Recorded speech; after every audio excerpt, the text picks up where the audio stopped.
Thank you so much, Prime Minister Matteo Renzi. It's great to be back, and thank you for your warm welcome. And thank you also for your very strong support to NATO. And for more than 6 decades, Italy has been a driving force in the alliance. And it was great to sit together with you now and to address the different challenges and the way NATO is responding to a new and more challenging security environment. And Italy is contributing in so many different ways. You are participating in the Baltic air policing.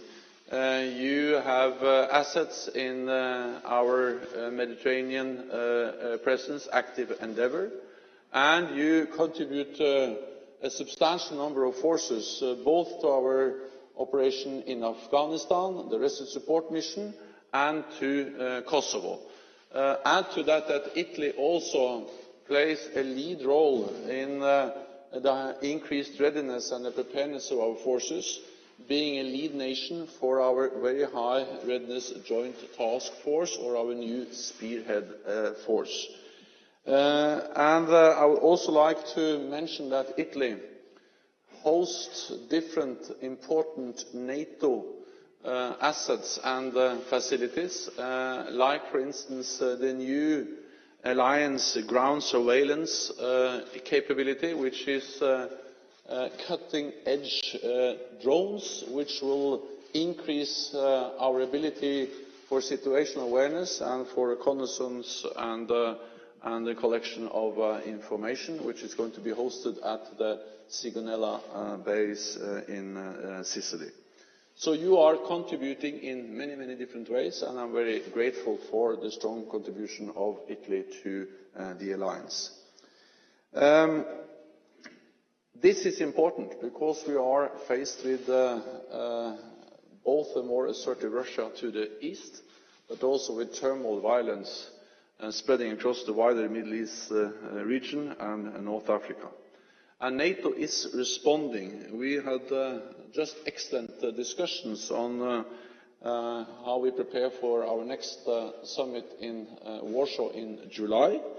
And there we are going to address how we can strengthen our collective defence and deterrence, and also how we can further develop our approach to Russia based on both strong defence but also political dialogue, keeping the challenge for political dialogue open with Russia, because NATO does not seek confrontation. We don't want a new Cold War, and therefore we will make sure that we keep channels for political dialogue open with Russia. We will also address how NATO can project stability beyond our borders, helping local forces to secure their own countries against violent extremism.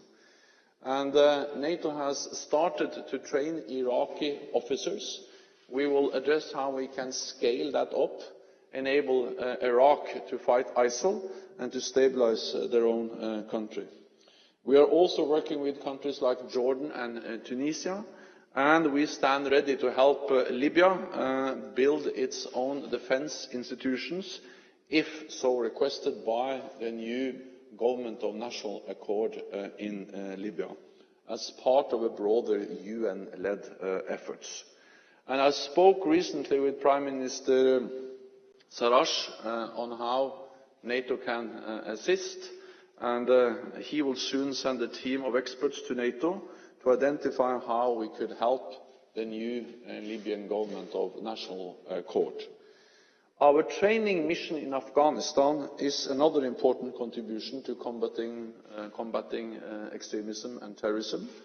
Last week we agreed to sustain our Rescue Support Mission beyond 2016, and we continue to count on Italy's commitment as a lead nation in Afghanistan. And I have visited myself the Italian forces in Herat. They are professional, they are committed, and they are making a real difference in Afghanistan, helping the Afghans to build their own security.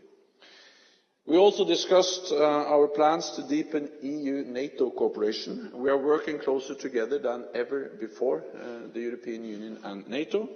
in the Aegean, where NATO is helping cut the lines of illegal trafficking and illegal migration. And we can do more, especially when it comes to cooperation in the central Mediterranean. So I strongly welcome the Italian initiative for a closer coordination with the European Union in the Mediterranean, making sure that NATO and the European Union work together, addressing the challenges we see in the Mediterranean, including how NATO can support the EU Operation Sophia. And we are working on how we can contribute to address common challenges and threats in the Mediterranean. Will be one of the issues we also will address at our summit in Warsaw. So we have a broad agenda approaching the summit in Warsaw. I am impressed by the way we are able to stand together, be united, and respond to a new security environment. And I look forward to meet you again in Warsaw, where we will make important decisions and make the summit in Warsaw a landmark summit for the whole NATO alliance. So thank you once again for receiving me and my delegation.